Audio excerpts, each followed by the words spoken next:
Alright, this time at the Quick Speed Shop, we're doing something crazy. What'd I do? Oh no, I bought a Corvette. Yikes. Let's check it out. There it is. It's an 87. It's a Barbie Corvette, C4. I'm over at my friend's house. I'm trading some stuff for this thing. Pretty much wanted it for its suspension. Never had a Corvette. I'll have to get my Corvette jacket now so I can be like in the Corvette club. But we're gonna load it up on my truck here and take it back to the shop. Let's take a look. These got the independent front and rear suspension. We've seen Roadkill, they made the Vette Kart out of one of these, hacked the body all off. Maybe we'll make a Vette Kart. Maybe we'll just put it in the back and save it for parts. Maybe we'll cut it up, who knows? But the price is right, and I don't know where all my friends went, they wandered away. But we'll get out here, we'll get the winch going, we'll winch this thing up on the trailer, and we'll take it back and try to stow it at my house.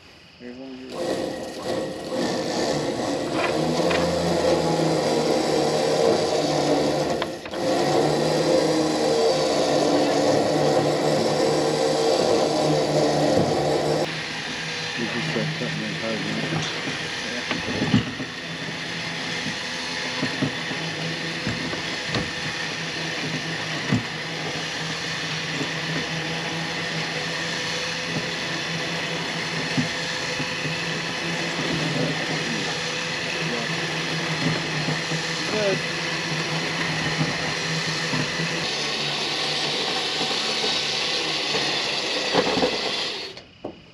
Is it dragging the trailer?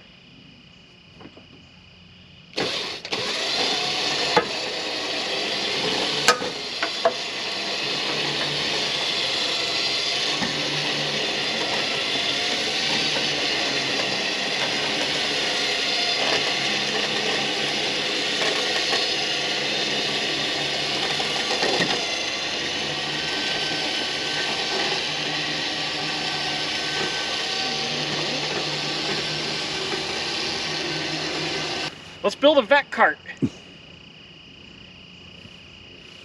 This thing is awesome. Hey, here's my beer. This thing is awesome. When are you bringing the engine over next?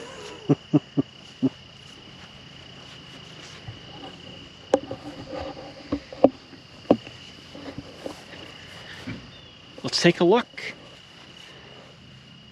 It's all Corvette underneath. The Corvette front suspension.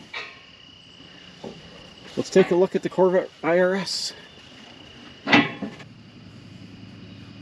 Wait a minute, it's all scaly. Dang it. It's some sort of Dana rear end. It's a Dana rear end. Can we take the, let's take the aluminum 5.3 I got. We'll LS swap it with all aluminum LS and have an LS powered Vette Kart. Why don't you just throw money down the hole? I love throwing money down a hole. All the holes are filled with money. Alright, bam, it's the next day. I've been fluid filming all morning. I'm all lanolin up, so I'm not going to rust away. Let's take a look. I got the Corvette here. My friend Tom, I did his truck, and we pushed the Corvette back in place here for a while. I'm just going to store it here. It's easily accessible for me, so let's take a closer look at it. Well, the reason I wanted this was the suspension. Back in the 90s, you're building street rods, like the C4 suspension. You used to see it at swap meets for, I don't know, $1,000, $1,500 front and rear. And now it's pretty much fallen out of favor. It's, you know, everybody's moved on to other stuff. Mustang 2 is around a lot easier, but still got the IRS. I think it's a Dana 44 center section, I believe. Aluminum transverse springs, fiberglass springs, big disc brakes, 16-inch wheels. You know, 5 on 4.5 or 5 on 4 3/4 bolt pattern. So I'm trading the transmission transfer case out of the Trailblazer. I'm parting out for the LS. I'm giving that to my friend, and I got the Corvette here. So let's take a look. So here, the suspension, aluminum upper and lower control arms. You got a rack and pinion steering. It's got a frame, or a traditional frame, but then it molds into the body. If you've seen like Roadkill or whatever, where they build the Vette Kart, these things are all riveted and glued together.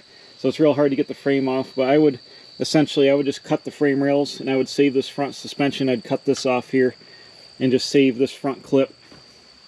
The car is a convertible. I think it's an 87.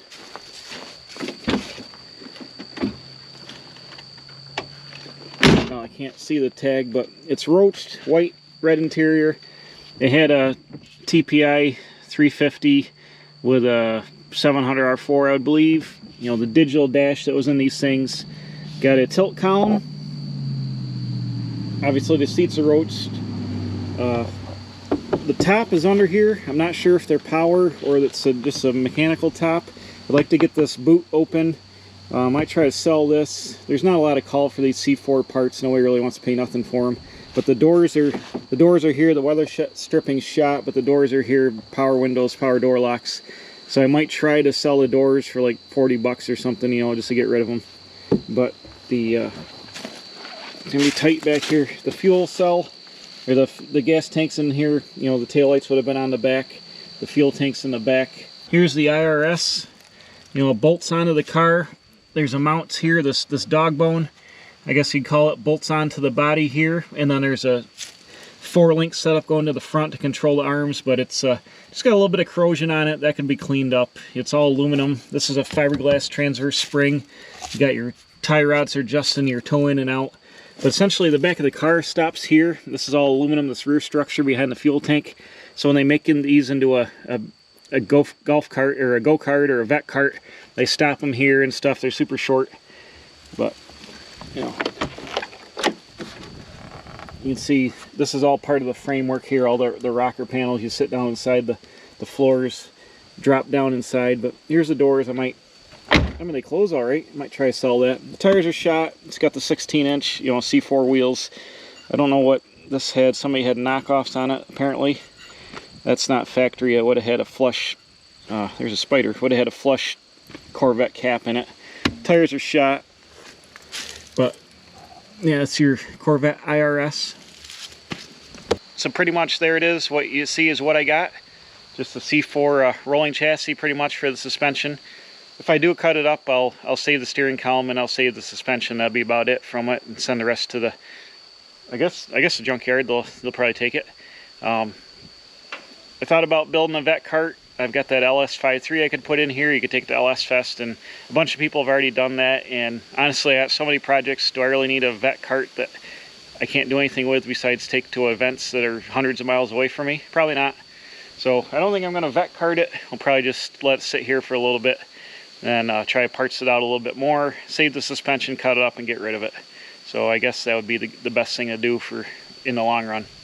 But right now it's kind of compact and sits here, and everything stays, you know, in one place with it. I would like to get the top up because, you know, it gets full of water and it's rotten. The carpet's all rotten and stuff. If I could get the top up and it wasn't full of holes, it might be better to have it sit here with the top up. Apparently that window doesn't work on that side, but if I could get the top up and kind of keep it out of weather, or I might just tarp it off, I don't know. It's been out in the weather for a long time now, so what does it really matter? Ish, I guess. So that's my forte in the Corvettes. Am I gonna go right from this into a 63 split window? Maybe, maybe not, we'll see. But for now, I've got a C4 Corvette, the Barbie Corvette, the Corvette that's worth nothing to nobody. But I got one here, bam, there it is, out back at the Quick Speed Shop. So thanks for watching me getting junk Corvettes I don't need, but the price is right, whatever. So I'm gonna be getting back onto some other projects here. I'm working on the brown Dodge truck. Have you seen that? I'm pulling the 40 Mercury back up around. I got some beauty stuff I want to do on that. The 37 Ford is in limbo until I get that to run better. I don't know, we're gonna do some other things over the winter and work on a whole bunch of stuff here, and you'll see it all, bam, right here at the Quick Speed Shop.